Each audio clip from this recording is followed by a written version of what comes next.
Let's talk about Timothy Leary. Years ago, he, of course, was a proponent on all kinds of psychedelics.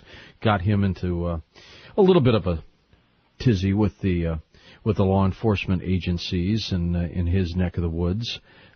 Was he onto something, or was he really out in left field? Well, when Tim was around, there wasn't a lot of information out there like this. There really wasn't much of a base of any kind of support for him to go along with. Basically, these people at Harvard were just starting to experiment with this stuff.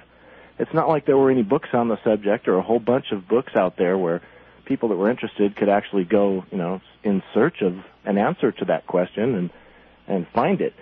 So Timothy Leary found he had a really big problem with the authority at Harvard once they started to come down on him, and he was saying, "Look, you guys are out of your league. You're talking that these things are bad, and you don't know what you're talking about. You're telling me to stop doing these when I can demonstrate clearly that these things have, they're really valuable."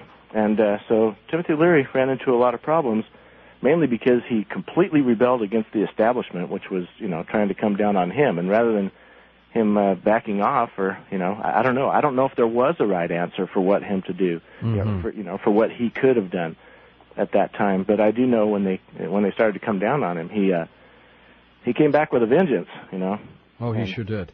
So I remember, James, that there was a story once that the CIA had given one of its operatives literally an overdose of LSD, and this person either freaked out or was pushed from several floors of a high rise. Do you remember that?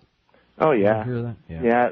This has happened over and over again, where these government agencies that are trying to experiment with things like this have given it to people that they shouldn't have given it to. I mean, there's all kinds of documents now for Operation MK Ultra and Operation Artichoke, which were giving these things to the public in general unawares. And at the same time, they were doing this research, giving it to people and seeing what they do, because they were looking for a mind control drug.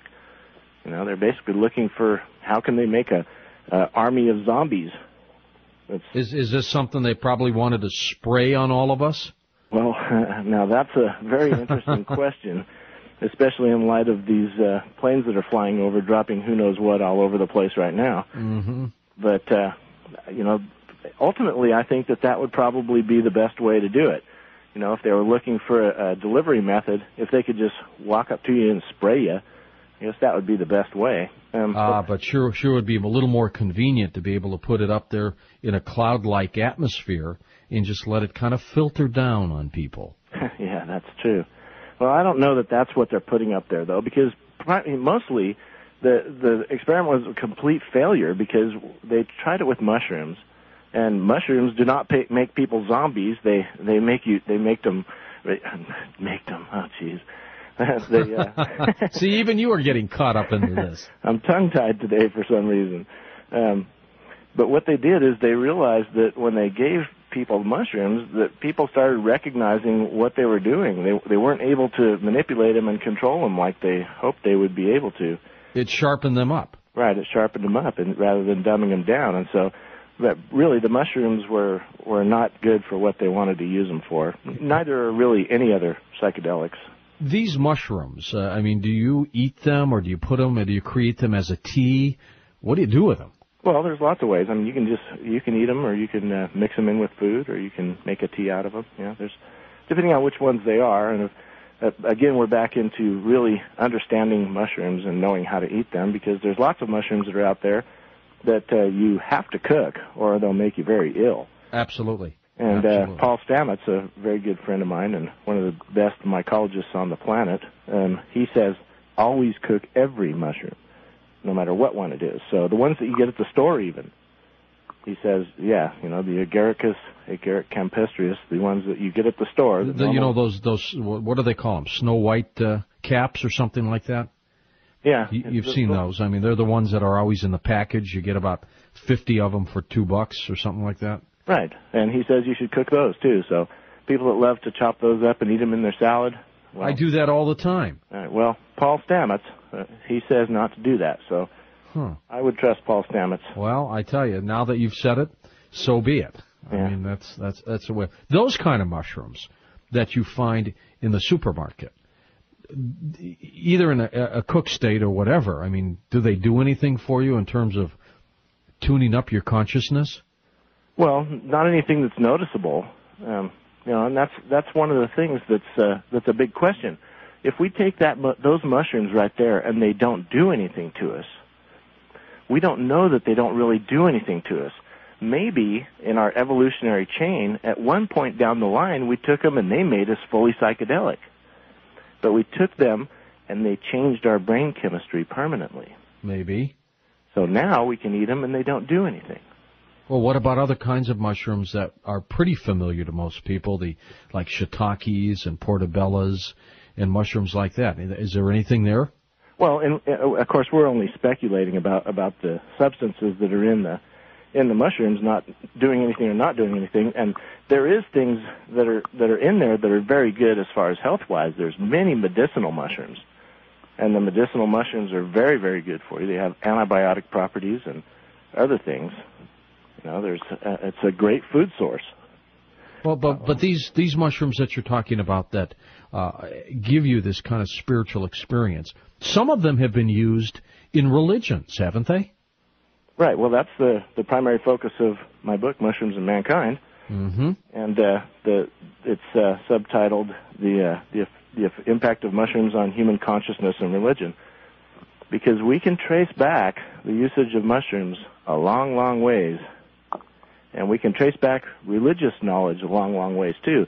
If we really start to drop our preconceptions or drop what we're taught to try to think, that the world and mankind is only 6,000 years old, then you start to really look back and you look at an evolutionary chain. If you can picture mankind really developing for hundreds of thousands of years on this planet, that is a very amazing thing to consider, that mankind was here, developing, expanding, becoming more intelligent until we were able to actually, start to do buildings and, Sure. Are you a believer in the 6,000-year history of mankind or the longer version?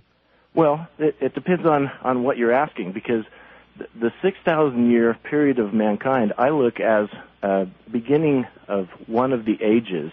And 6,000 years ago, we were in the age, of course, of Gemini. So when we're in the age of the twins, we're looking at Adam and Eve. And this all goes back to symbolism and archetypes. Archetypes are the male and female gods. And so Adam and Eve, of course, were our first two. And if we look at a story like that, I think that as we go back through time, we look at the different ages. Like now we're coming into the age of Aquarius. Well, for the last 2,000 years, we've been in the age of Pisces. Right. So our God symbol, the symbol associated with God, of course, is the fish. Now, we can see fish on the back of everybody's cars, of course. Of course, right. This is the dominant God symbol. If we go back the 2,000 years before that, we're looking at the ram. So we have the ram as the dominant symbol. 2,000 years before that, we're looking at Taurus. So we have the bull. And before that, the 2,000 years, we're looking at Gemini. So we're talking 6,000 years ago, we can see the archetype of Adam and Eve in the twins Gemini. Okay, so yeah, there is some type of a historical timeline that goes back 6,000 years. I'm not saying that mankind has only been here for 6,000 years. Absolutely not. The human body is far, far too advanced for something to have, popped out of nowhere. And to answer the question, if you were going to ask about evolution, do I think evolution happened? I think absolutely. At some point, somewhere, these bodies that we have right now evolved, just like we see in the pictures of Darwin's theories, where we started out as a four-legged animal, and eventually we started to stand up, longer arms, shorter arms, eventually upright, the brain, changing and morphing backwards, and the brain also morphing upwards and outwards, because if you look at the brain, the way it's set up,